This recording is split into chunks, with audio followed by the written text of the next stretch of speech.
आज हम आपकी काव्य खंड के पहले पाठ का व्याख्या के बारे में अध्ययन करेंगे,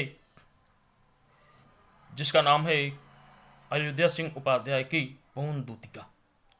तो पवन दूतिका का अध्ययन करने से पहले हम श्री अयोध्या सिंह उपाध्याय के जीवन के बारे में संक्षिप्त जानकारी प्राप्त करेंगे।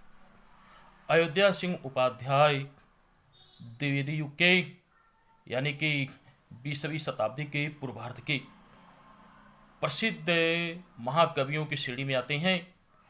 अयोध्या सिंह उपाध्याय हिंदी खड़ी बोली के प्रथम महाकाव्य लिखने वाले कवि भी जाने जाते हैं।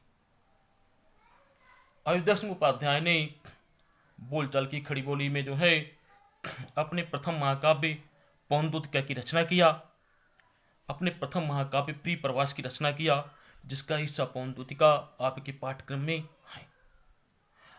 अयोध्या सिंह उपाध्याय हरिऔध जी का जन्म 1865 ईस्वी में आजमगढ़ के निजामाबाद कस्बे में हुआ था। इनके पिता का नाम पंडित भोला सिंह उपाध्याय था। इन्होंने बनारस में अंग्रेजी की शिक्षा प्राप्त की और जो है बीच में शारीरिक अस्वस्थता के कारण इनको अपनी शिक्षा छोड़नी पड़ी। फिर भी इन्होंने हिंदी, अंग्रेजी, अरबी, फारसी का अच्छा ज्ञान प्राप्त कर लिया और निजामाबाद के मिडिल स्कूल और काशी हिंदू विश्वविद्यालय में अवैतनिक शिक्षक के रूप में भी इन्होंने कार्य किया। 1947 ईस्वी में इनका देहावसान हो गया। हरिऔध जी द्विवेदी युग के कवि हैं।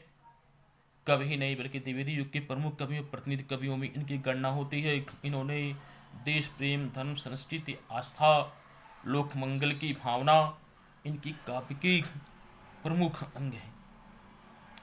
प्रिय प्रवास हिंदी खड़ी बोली का प्रथम महाकाव्य है, जिसमें इन्होंने राधा की लोक मंगलकारी स्वरूप का सर्वप्रथम वर्णन किया है। इसके पहले राधा जी के इस स्वरूप का कहीं वर्णन नहीं मिलता है। द्विवेदी जी ने इसके अतिरिक्त अन्य भी कई काव्य ग्रंथों की रचना किया, जिनमें वैदेही वनवास, राम का राज्याभिषेक के बाद सीता की वनवास की करुण कथा इस ग्रंथ में है। परिजात, चुपते चौपदे, चौके चौपदे आदि जो है इनका प्रमुख काव्य ग्रंथ है। तो आज हम अयोध्या सिंह उपाध्याय जी हरिऔध जी के पवन दूतिका नामक काव्य खंड का अध्ययन करेंगे। पवन दूतिका अयोध्या सिंह उपाध्याय हरिऔध जी द्वारा रचित सुप्रसिद्ध महाकाव्य प्रिय प्रवास का एक अंश है, जिसमें राधा जी के वियोग का मार्मिक वर्णन कवि ने पवन दूतिका के माध्यम से प्रस्तुत किया है। और पवन दूतिका को राधा जो है अपने दूत के रूप में कृष्ण के पास भेजती हैं, और राधा और कृष्ण के बीच जाने के बीच रास्ते में क्या क्या दृश्य है, कौन कौन उससे मिलता है, उसी के बारे में बताया गया है। तो इसमें जो है संदर्भ में हम लिखेंगे प्रस्तुत पद्यांश हमारी पाठ्य पुस्तक हिंदी के काव्य खंड के पवन दूतिका नामक पाठ से लिया गया है। इसके रचयिता खड़े हिंदी बोली के प्रसिद्ध कवि अयोध्या सिंह उपाध्याय हरिऔध जी हैं। तो हम देखेंगे, बैठी खिन्ना एक दिवस वे गेह में थी अकेली, आके आंसू द्रिजुगल में थे धरा को भी गोते, आई धीरे इस सदन में पुष्प सगंध को ले, प्रातः वाली सुपवन इसी काल बहता है नुसी। कवि कह रहे हैं कि एक दिन सुबह के समय राधा जी जो हैं अपने घर में खिन्न मन से यानी कि उदास मन से अकेले बैठी हुई थी, और उनके दोनों के दोनों नेत्रों से जो है आंसुओं की धारा बह रही थी और ये आंसुओं की धारा बह बहकर धरती पर गिर गिर कर धरती को भिगो रही थी। उसी समय एक हल्की धीरे धीरे बहने वाली शीतल सुगंधित पवन जो है पुष्पों को स्पर्श करते हुए, पुष्पों के सुगंध को, फूलों के सुगंध को लेकर के प्रातः काल जंगलों से, वृक्षों से होकर के राधा जी जिस भवन में थी उस भवन में आ गई। संतापों को विपुल बढ़ता देख के दुखिता हो धीरे बोली, सदुख उससे श्रीमती राधिका यूं, प्यारी प्रातः पवन इतना क्यों मुझे है सताती, क्या तू भी है कलुषित हुई काल की क्रूरता से। और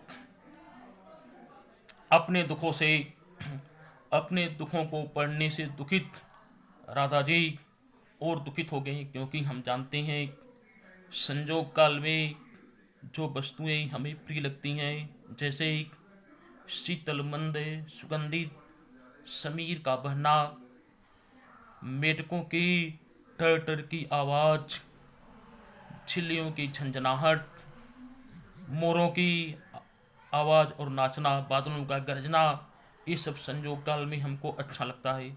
लेकिन वियोग काल में ये सब चीजें हमारे दुख को बढ़ाने का कार्य करते हैं।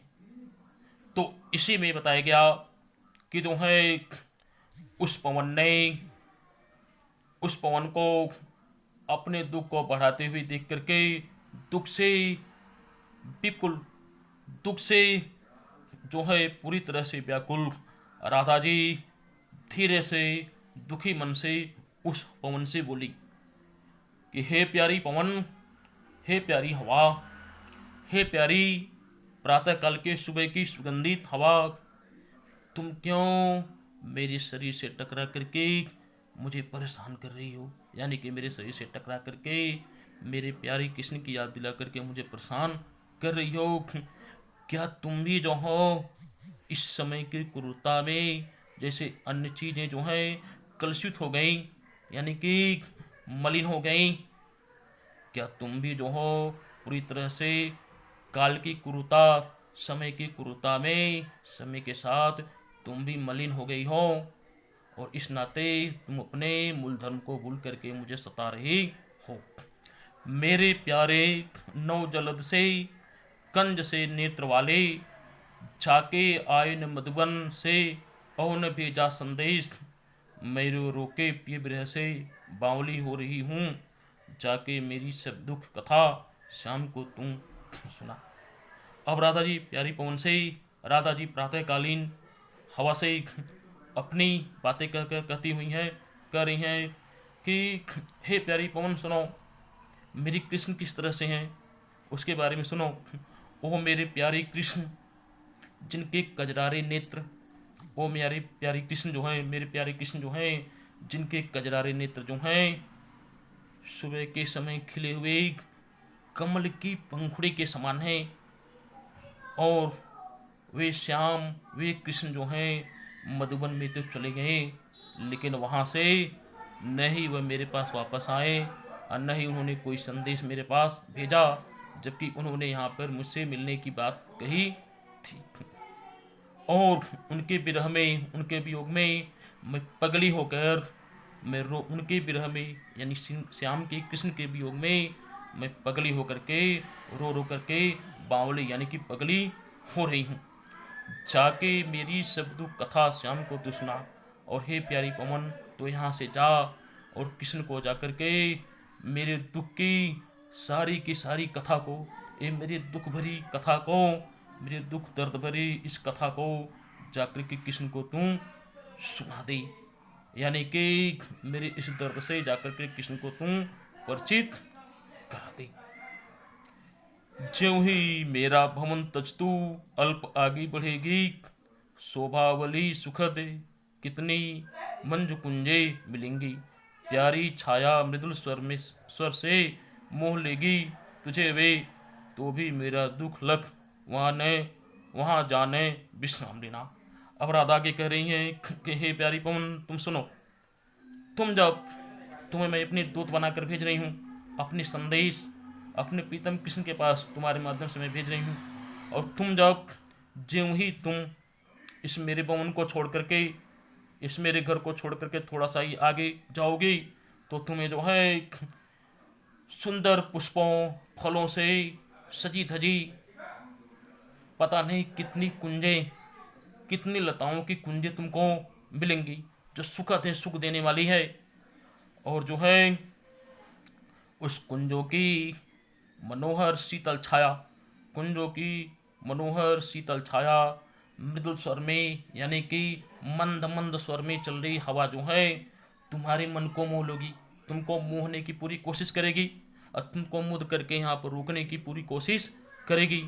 तो भी हे प्यारी पवन, तू मेरे दुख को याद करके कि मैंने तुझे अपने दुख कम करने के लिए अपने प्रीतम कृष्ण के पास दूत बनाकर भेजा है, इस बात को याद करके तुम जो हो वहाँ पर 1 मिनट के लिए भी न रुकना।